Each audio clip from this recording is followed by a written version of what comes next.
Welcome, focused learners. Today, we're turning this explainer into a structured lesson, or as they say in Portuguese, an aula. If you've ever felt completely overwhelmed by conjugations, you are absolutely in the right place. We are going to demystify the 5 core verbs you need for everyday Portuguese conversation, laying down a highly practical path to true fluency. Here is our roadmap for today. First, a fundação dos verbos. Second, viajando pelo tempo. Third, o desafio, saber ou conhecer. Fourth, expandindo o vocabulário. And finally, colocando tudo na prática. Let's dive right in. Section 1, a formation of the verbs, the foundational building blocks. Okay, to really grasp Portuguese, we have to start by categorizing our 5 essential verbs. In Portuguese, verbs kind of hang out in different families or conjugations, based entirely on their endings. Here we have our big 5 split into 2 main groups. In the first conjugation, those ending in R, we've got viajar, meaning to travel, and conversar, meaning to converse or chat. Then in the second conjugation, the ones ending in er, we have aprender, to learn, conhecer, to know a person or place, and saber, to know a fact. Now notice how the verbs ending in R and most ending in er are generally regular. They play by the rules. But saber? Keep a close eye on that one. It's going to be our wild card later on. Moving on to Section 2, viajando pelo tiempo, shifting across present, past, and future. Let's see how these verbs shift through time, rooting ourselves first right here in the present tense, the present indicative, which we use for current facts or habitual actions. For viajar, we get this beautiful, regular pattern. Viajo, viaja, viajamos, viajam. Same exact rhythm with conversar. Converso, conversa, conversamos, conversam. And aprender gives us aprendo, aprende, aprendemos, aprendem.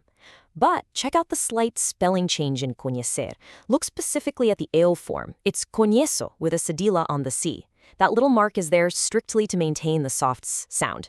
And then there's our wild card, saber. The ale form is completely irregular. Eu sei, meaning I know. It's a tiny word, but I guarantee you will use it every single day. All right, now let's step back into the past tense, specifically the pretérito perfeito. This tense is absolutely vital because we use it for punctual, completed actions. If you did something and it is 100% finished, this is the exact tense you reach for.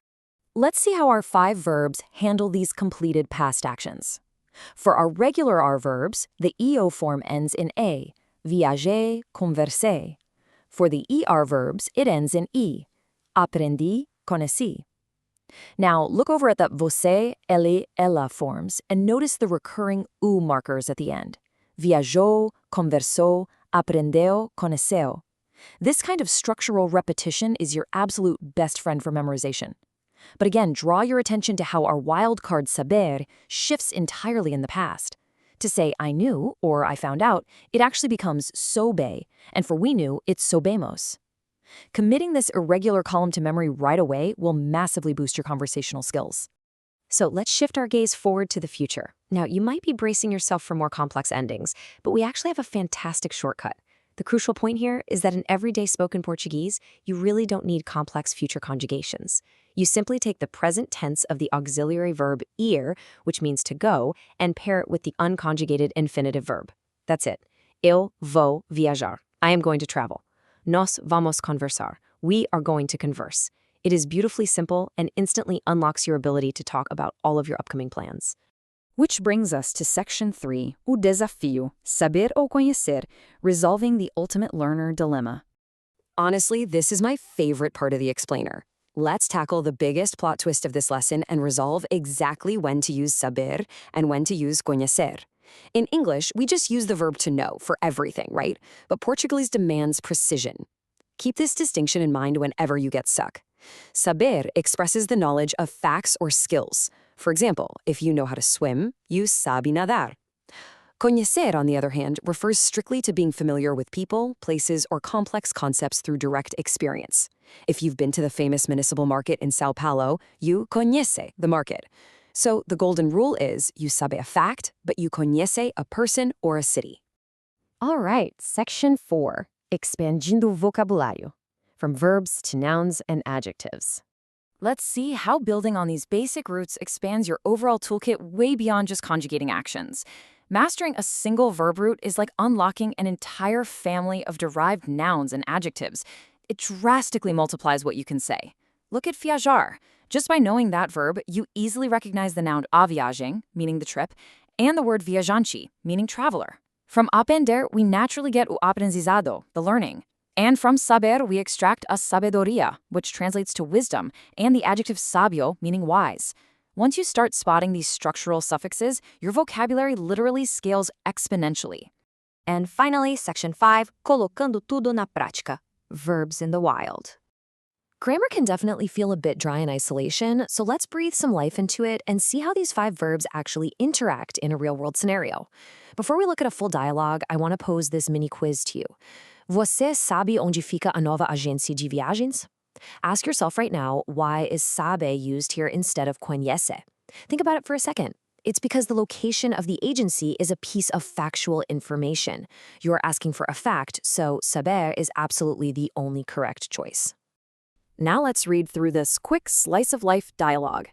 Anna asks for a fact. Você sabe onde fica a nova agência?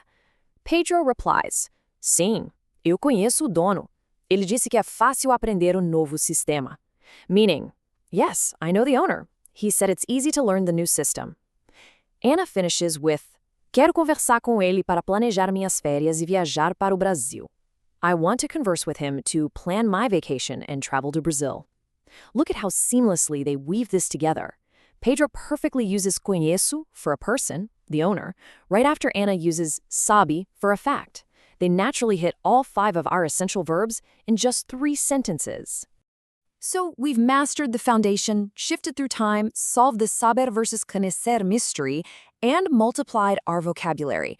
Now, I want to leave you with this final thought and challenge you to immediately apply the future tense and these essential verbs in your own daily life. Então, para onde você vai viajar a seguir e com quem você vai conversar? So, where are you going to travel next and who will you converse with? Use the tools we built today, keep practicing, and enjoy speaking this beautiful language.